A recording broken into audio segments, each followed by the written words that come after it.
Then Jerubbaal, who is Gideon, and all the people that were with him rose up early and pitched beside the well of Harod, so that the host of the Midianites were on the north side of them by the hill of Moreh in the valley.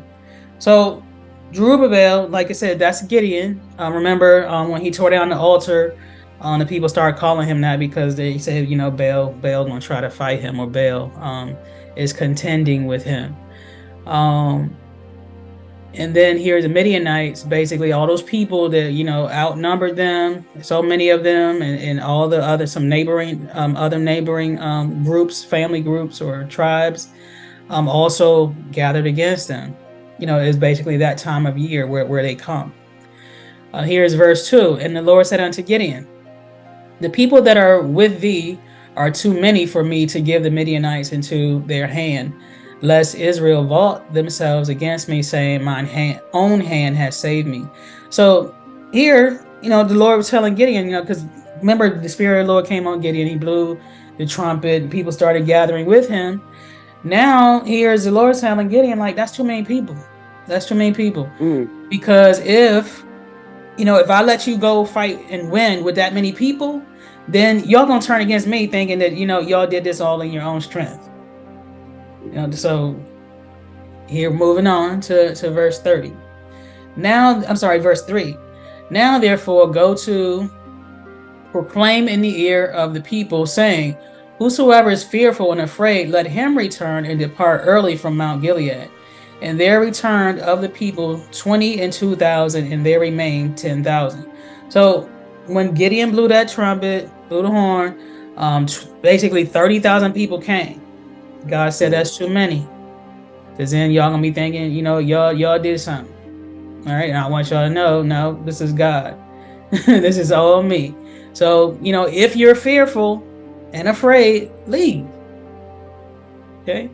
And I thought that was awesome, because I think about all the times when some of the times, when you saw Jesus do miracles, when he entered into the room, he would send everybody out that was in the room. Right. So I felt like this was one of those instances too, where like these people were fearful and afraid. So basically that's the opposite of having faith, that whatever the task is could be done.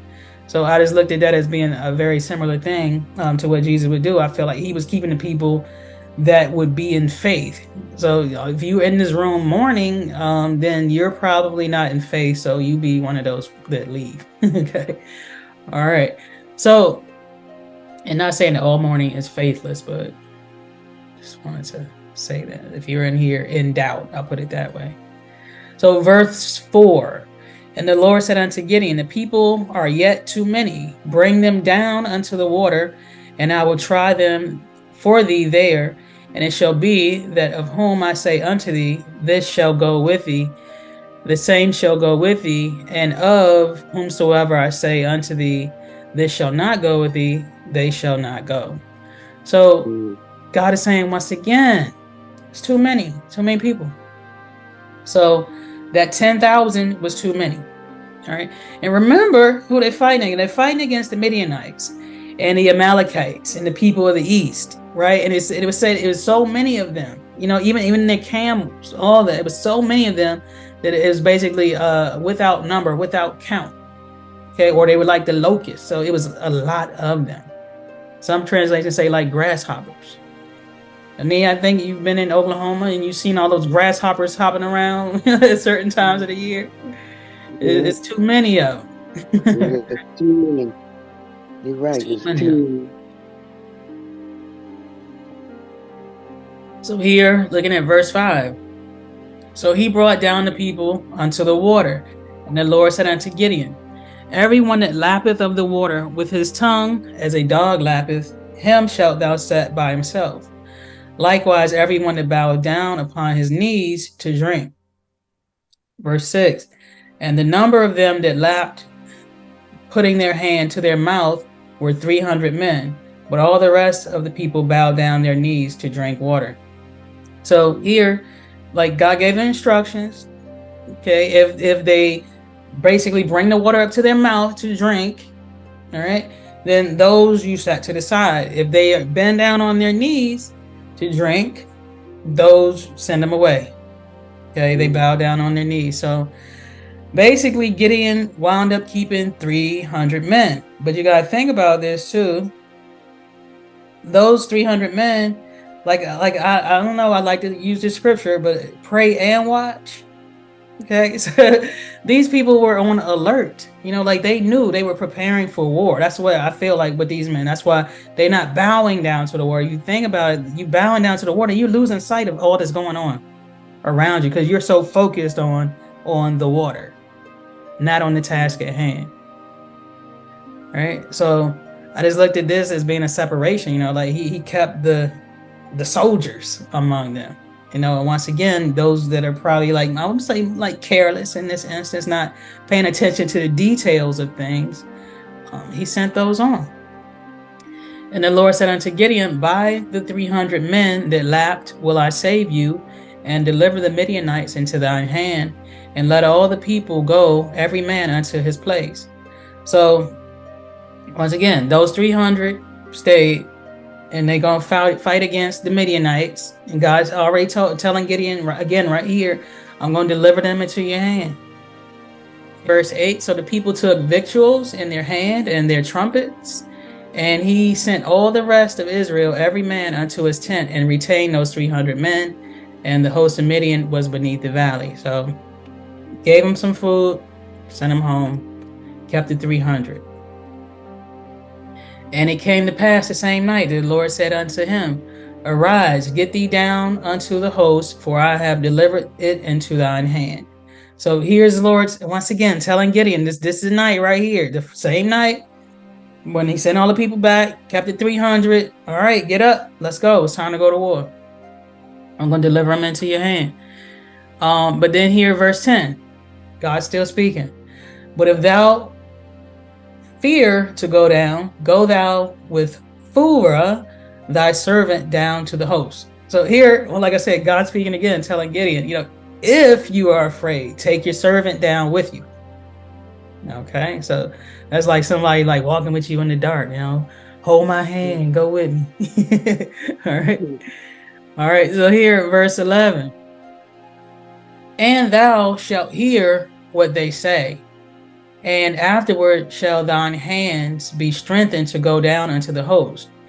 Then went he down with Phurah his servant unto the outside of the armed men that were in the host. So here, he was actually scared, because remember the other verse said God told him, if you are afraid, right? So take your servant. Well, here it said he went down with the servant. So once again, after all these things still that God has done to prove himself with the fleece, twice with the fleece, okay, Gideon still afraid, but he went down with his servant. He went down. I guess that's a key point to remember. He went down. He wasn't disobedient. And God gave him, to me, I just look at that as grace too, as telling him to go down with the servant. So he gave him a way out, not a way out of doing what he said, but just a way of overcoming that fear. I'm going to give you some help even in this. All right. And the Midianites and the Amalekites and all the children of the east lay along in the valley like grasshoppers for multitude, and their camels were without number, and the sand by the seaside for multitude. So think about the sand at the beach. You can't count those granules of sand, right? This is what it's saying, that those people were like. There was so many of them, and all their camels also, right? But Gideon and 300 men coming to fight. And when Gideon was come down, behold, there was a man that told a dream unto his fellow, and said, behold, I dreamed a dream, and lo, a cake of barley bread tumbled into the host of Midian, and came unto a tent, and smote it that it fell, and overturned it that the tent lay along. So here, Gideon and Phurah went down to the host, basically in their camp, or just on the outside, close enough to hear, what's being said inside of a tent. And he says, there was a man telling the dream to one of his fellows, one of his friends, or someone, fellowshipping with him. And one of them said, behold, I dreamed a dream, and lo, a cake of barley bread tumbled down. So Remember back talking about Gideon, he said he was poor in Manasseh, and of a small family in Manasseh, right? In this tribe. So here, the barley bread is basically poor man's food, and even one place I read that they served it to dogs or animals for feed. So here, this barley cake is representing Gideon. It says he tumbled into the host of Midian. So basically, he tumbled into this barley bread, tumbled into the host of Midian. So into these people that they were getting ready to fight against. And it came unto a tent and smote it, that it fell and overturned it. So Gideon is hearing this. Like I said, he's close enough to one of their tents that he's hearing this. Okay. And look in here at verse 14. It says, and his fellow answered and said, this is nothing else save the sword of Gideon, the son of Joash, a man of Israel. For into his hand hath God delivered Midian and all the host. So once again, this is the awesomeness of God that I'm seeing in this. Gideon's so close, like I said, outside of a tent, listening to the enemies talk about him. Okay. Mm-hmm. And I'm going to even go as far as to say that I believe the Spirit of God came over those people that were actually talking about Gideon. Mm-hmm. Because those were the Midians. Those were the enemies. So how they know who God is going to send against them, and then they're prophesying their own defeat, basically their own death, right?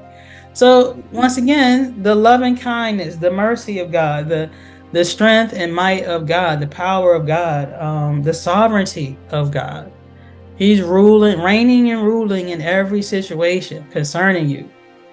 He may be telling you, he may be telling somebody else about you, but still, he's reigning, he's ruling, he's moving and working things out on your behalf. So I just felt like that was like, if Gideon, you don't believe now, Gideon, like, I don't even know what to say to you. I don't even know what to say about you. Okay. But I'm going to wrap it up here with verse 15. It said, and it was so when Gideon heard the telling of the dream and the interpretation thereof, that he worshipped and returned into the host of Israel and said, arise, for the Lord hath delivered into your hand the host of Midian. So even once again, like I said, I believe the Spirit of the Lord came upon even the enemy, Gideon's enemy, and made them speak, and interpret that dream. Because how are you going to name specifically? That's Gideon, the son of Joash, a man of Israel. And for into his hand hath God delivered Midian and all the hosts. So everybody that was with him, children of the east, the people of the east, the Amalekites, all of them. All right. And now here, Gideon having a turn of heart. I'm going to say a turn of heart, a change of heart. Let me see. And it was so when Gideon heard the telling of the dream. So even now, he hearing the enemies talk about him. God didn't spoke to him himself. He didn't send him with his servant. God didn't show him the fleece twice. Miracles with the fleece twice. But now here, once again, I'm just looking at this once again as being another miracle that God is doing before his very eyes. So him hearing the interpretation, he worshiped and returned into the host of Israel and said, arise. So I just feel like he finally got his courage. He finally got his strength. And he heard just the right thing, just the right thing that propelled him or moved him to do what God said he was going to do. But not just to do it, but to believe and have an understanding in that belief that God going to do it. He did it. Because it says here too, for the Lord hath delivered. So basically that's like past tense. He has delivered, right? He's already done whatever the task is. So in this case is delivered the Midianites into their hands. 300 people.